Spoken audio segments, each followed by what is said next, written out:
नमस्कार, हलचल अयोध्या समाचार में आपका स्वागत है। जिले में मया ब्लॉक के अंतर्गत आदर्श लोक शिक्षा प्रेरक एसोसिएशन के बैनर तले शिक्षा प्रेरकों के बकाया मानदेय तथा बहाली को लेकर ब्लॉक अध्यक्ष रमेश कुमार के नेतृत्व में महादेव घाट मया में शिक्षा प्रेरकों की बैठक का हुआ आयोजन। अपनी 2 सूत्रीय मांगों के संबंध में शिक्षा प्रेरकों ने सरकार पर साधा निशाना। बकाया मानदेय का भुगतान तत्काल कराए जाने तथा शिक्षा प्रेरकों की बहाली के संबंध में हुई चर्चा। सरकार के विरुद्ध शिक्षा प्रेरकों ने की नारेबाजी तथा जिले से लेकर प्रदेश सरकार तक अपनी बात पहुंचाने हेतु आंदोलन किए जाने की बात बताई गई। बैठक में ब्लॉक अध्यक्ष सहित 1 दर्जन से अधिक शिक्षा प्रेरक महिला पुरुष मौजूद रहे। मेरा नाम आरती मिश्रा है।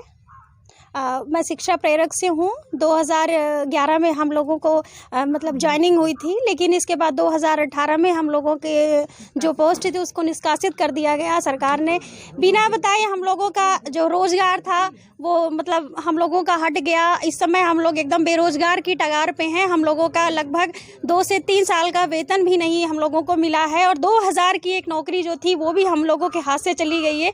तो ये समझिए कि शिक्षा प्रेरक एकदम भुखमरी की टगार पे है। तो हम सरकार से आग्रह करना चाहते हैं कि जल्द ही हम लोगों का जो मानदेय है वो बकाया करे। हम लोगों की जो भुगतान है उसका शीघ्र बकाया करे और हम लोगों की बहाली करे। आखिर हम और मेरा 2011 में जो वैकेंसी थी पौड़ शिक्षा की केंद्र सरकार से निकली थी, उसी के तहत शिक्षक प्रेरक पोस्ट पे मेरा हुआ था और 2000 उस समय मानदेय था मेरा। लेकिन उस दौरान हमने जितनी भी योजनाएं थी पौड़ लोगों को 15 साल से कम उम्र 15 से लेकर 50 साल की उम्र तक के लोगों को शिक्षित करने का, प्रेरित करने का हमने कार्य किया। उस दौरान जनगणना योजनाएं हुई, बीएलओ ड्यूटी हुआ, पल्स पोलियो हुआ, जितनी भी योजनाएं चली हम सब में हमने सुचारू रूप से कार्य किया। लेकिन 2018 तक आते आते हमारी जो संविदा थी वो जो है बंद कर दी गई और उस दौरान हम लोगों का जो मानदेय था वो भी रोक दिया गया 2-3 साल का। तो हम आप सरकार से आग्रह करना चाहते हैं, विनम्र निवेदन करना चाहते हैं कि सरकार ने जो 2018 में हम लोगों की संविदा जो है रद्द कर दी है उसको दोबारा से बहाली दीजिए, हम लोगों का रुका हुआ मानदेय दे। क्योंकि हम लोग भुखमरी की टगार पे हैं, हमारे पास कोई रोजगार नहीं है। हम रोड पर आने के लिए शिक्षा प्रेरक एकदम मजबूर हो चुके हैं। अब हमारे पास और कोई चारा नहीं है और विनम्र निवेदन बार बार हम सरकार से, विधायकों से, हर लोगों से किए, लेकिन इसका कोई हमारे पास मतलब कोई फायदा ही नहीं हुआ। तो अब हम यही कहना चाहेंगे सरकार से कि जितना हो सके, जितना जल्दी हो सके हम लोगों का मानदेय दे और हम लोगों की संविदा जो है बहाली की जाए।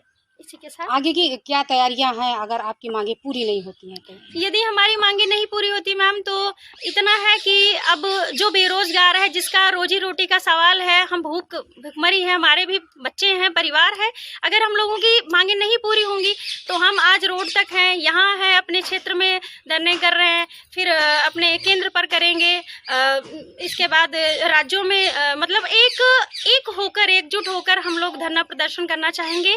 और जब तक नहीं हम लोगों की मांगे पूरी होंगी तब तक हम जो है सरकार के जो है सामने आग्रह करते रहेंगे और अगर जरूरत पड़ी तो आंदोलन जो है उग्र भी हो सकता है।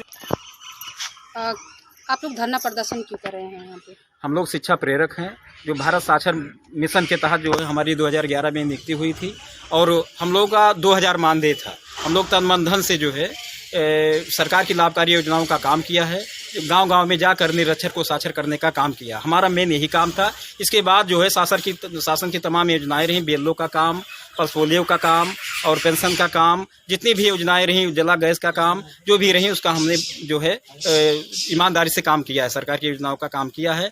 अब मार्च 2018 में हम लोगों का संविदा रोक दिया गया। अब हम लोग पीड़ित हैं। 28 महीने से मानदेय हमारा बकाया है, सरकार नहीं दी है और हमारा संविदा बहाली भी रोक दी है। इसलिए हम पीड़ित हैं और हम बताना चाहते हैं आपकी शासन प्रशासन को बताना चाहते हैं कि हमारा 28 माह का मानदेय जल्द से जल्द भुगतान करे, हमारी संविदा बहाली करे। अगर ऐसा सरकार नहीं करती है तो हम लोग जो है घर से निकल कर हमारे शिक्षा प्रेरक भाई और बहन सब आ गए हैं और हम एक कारवां रुकेगा नहीं। अगर ऐसा सरकार नहीं करती है तो हम लोग यहाँ से लखनऊ तक धरना करने के लिए तैयार हैं। अब हार मानने वाले नहीं हैं। हम लोग सरकार को आगाह करना चाहते हैं कि जल्द से जल्द हमारी मांगों को मान लिया जाए। अगर नहीं मानती है तो हम लोग